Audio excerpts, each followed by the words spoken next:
One of the foundational books in Sunni Islam's hadith literature is the Musnad of Ahmad ibn Hanbal, often just called Musnad Ahmad. However, a closer examination of this work raises some important questions about its compilation, transmission, and authenticity.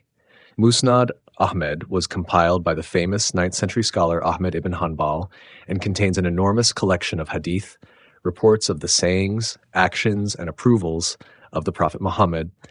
The number of hadith in this collection is staggering, ranging between 27,000 to 30,000, narrated by around 800 different companions of the Prophet.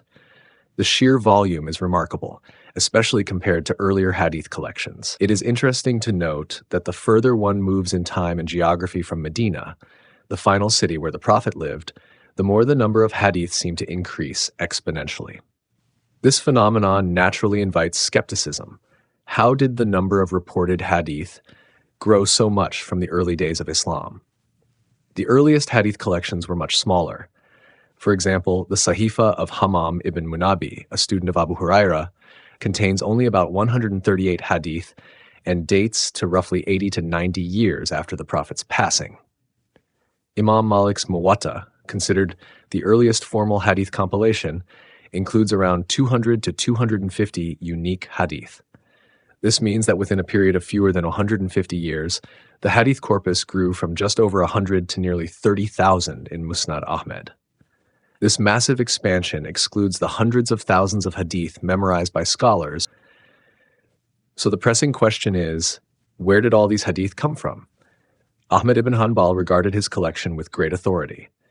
In the introduction to Musnad Ahmad, he boldly states, "I made this book an imam if people differ about the sunnah of the Messenger of God," essentially declaring his compilation as a definitive reference on the Prophet's sunnah.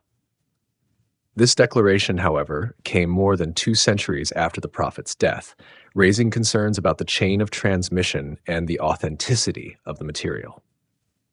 The transmission history of Musnad Ahmad reveals further complications. Ahmed ibn Hanbal reportedly taught this vast collection to only a handful of close relatives, his sons Abdullah and Salih and 2 nephews, Hanbal ibn Ishaq and Said ibn Mansur. Consequently, the responsibility for preserving the Prophet's sunnah for future generations rested predominantly on a single individual, Abdullah ibn Ahmed.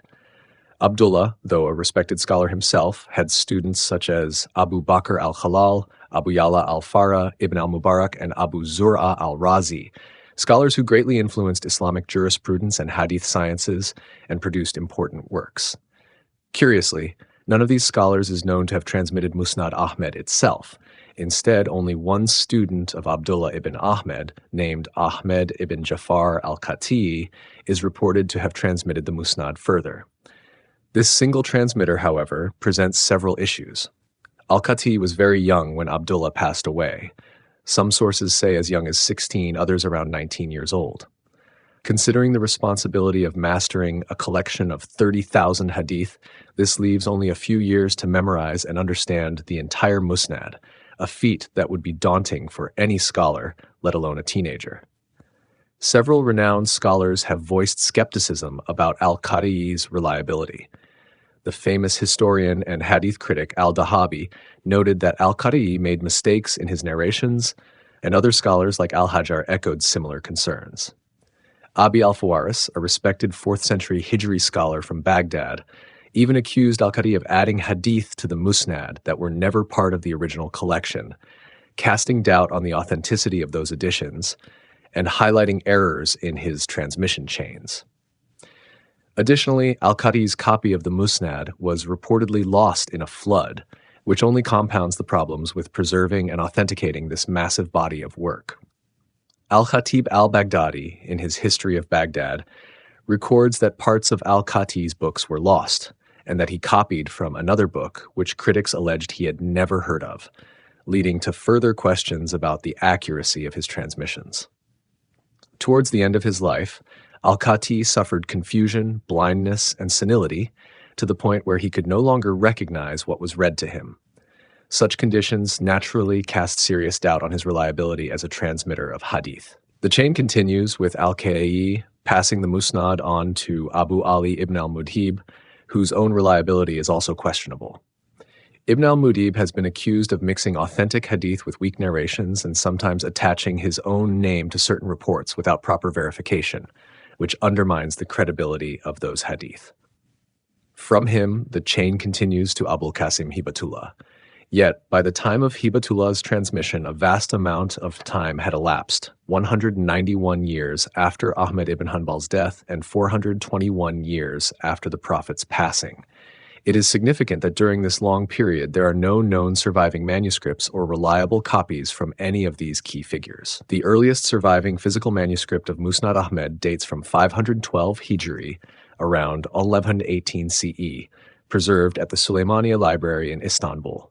This means it was written over 500 years after the Prophet died and more than 270 years after Ahmed ibn Hanbal himself. This enormous time gap raises serious questions about the preservation and authenticity of the text. Hadith scholars classify narrations according to the reliability of transmitters and the number of people reporting them. Musnad Ahmad is effectively considered a khabar wahid, a solitary report, since only 3 transmitters are involved in its isnad, chain of transmission. According to classical hadith science, such solitary reports cannot be confidently classified as sahih, authentic, especially when the transmitters have been found to be unreliable or problematic. This critical examination shows that Musnad Ahmad, despite its revered status as part of the Sahih Sitta, faces significant challenges concerning its authenticity.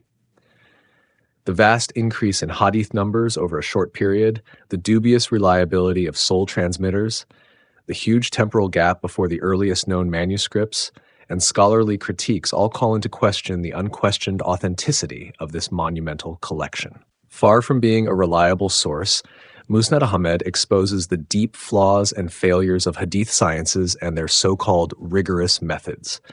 That a collection with such dubious transmission, shady credibility, and massive gaps in its chain could be accepted and labeled Sahih, authentic, reveals how these sciences have often failed to protect the integrity of the Prophet's teachings. Instead of strict scrutiny, what we see is a system that has repeatedly allowed weak, fabricated, and questionable narrations to be passed off as sound, fooling generations into unquestioning acceptance. This calls into serious question the entire foundation of hadith authentication and the authority it wields in shaping Islamic belief and practice. These hadith sciences and the collections they have verified should be totally disregarded along with all the books they have authenticated. In the end, there is only one true and unblemished book that every Muslim can rely upon: the Quran. Unlike hadith collections, the Quran has no doubt cast upon its authenticity, no need for complicated isnad chains or invented sciences to prove its validity. It stands clear and preserved by Allah Himself, guiding humanity without error or contradiction.